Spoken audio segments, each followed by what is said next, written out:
Язның бер көне ел туйдыра ди халык. Әле уңышны кичә генә җыеп алган кебек, инде яңа чәчү кампаниясе ишек шакый. Урал җәмгыяте эшчәннәре зур әзерлек белән керде чәчү чорына. Ел үзенчәлекле яз иртә килү сәбәпле кыр эшләренә дә иртә төшкән алар. Күп еллар тукландыру бара.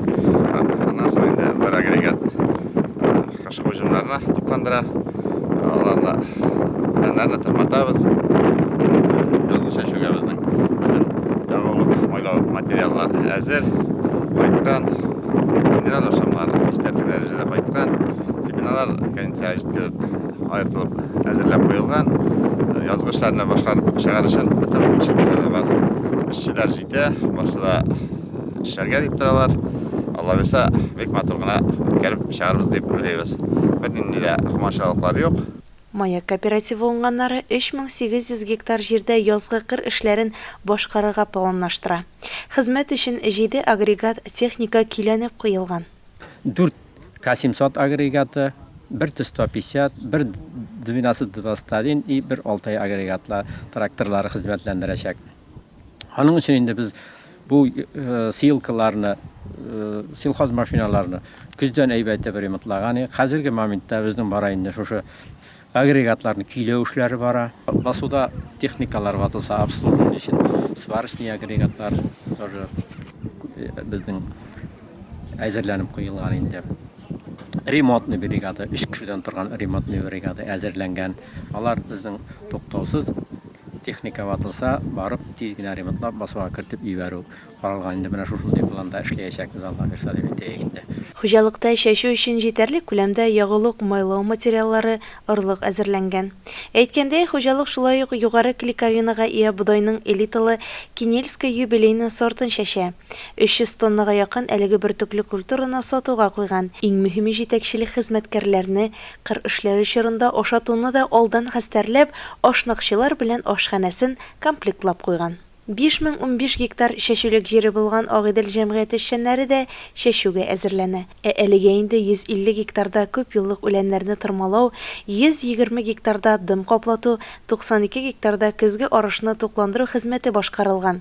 300 тонна ашлама тупланып, тагын 75 тоннасы кайтасы калган. Ләкин чәчүгә биредә бары тик 50-60% гына техника әзер.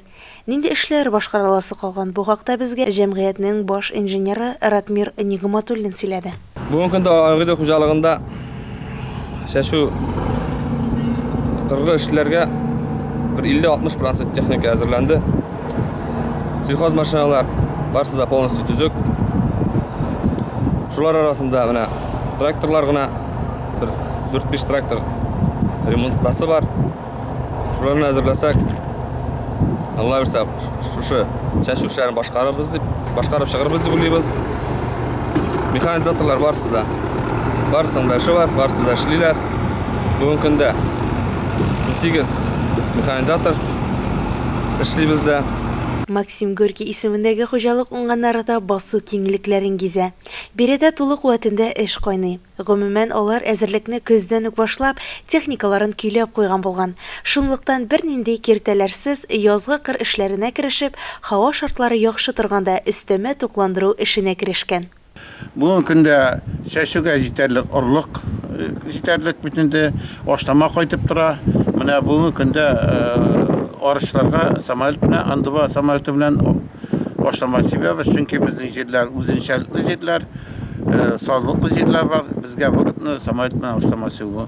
Бүген барлык тракторлар, техникалар комплекттә ителгән кадрлар белән ашарга 3 тапкыр пешерелә, спецодеждалар бирелгән. Бүгенге көндә эшләргә бөтен мөмкинлек тә бар бездә. Мир җәмгыятенә килгәндә биредә дә кыр эшләре үз вакытында башланып киткән.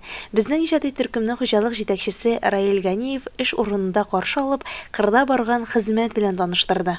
Кыр эшләренә бөтен нәмәне әзерләп, сафка бастырып куйдык. Бөтен техника бүгенге көндә әзер. Чәчү эшләренә барып куйдык, культиваторларны. Бүгенге көндә инде без әле многолетний травларны тырмай башладык. Аннан подкормка азимов башланды. Бүгенге көндә инде без 360 тонна ашлама кайтарып куйдык. Әлеге көндә шул 100 тонна ташып бетерәсе калды. Аларны да шушы көннәрдә ташып бетергә дип торабыз инде. Бөтен техникада кеше белән обеспечен. Авыл кешесе өчен иң җаваплы чор елны туйдырылык көннәр башланды. Җирдә эшләүдән дә тәм тапкан чын игенче механизаторлар бу сәгатьләр җитүен алдан ук көтеп алдылар. Авыр, мәшәкатьле, тузанлы эш булса да, икмәк игүдән, азык-төлек муллыгы булдырудан да игелеклерәк, саваплырак хезмәт табылырмы? Башкарган эшләре уң булсын, һава шартлары уңай килеп, басулардан мол уңыш җыеп алырга язсын. Луиза Шарафетдинова, Ринат Хадимуллин, Илеш телерадиокомпаниясе.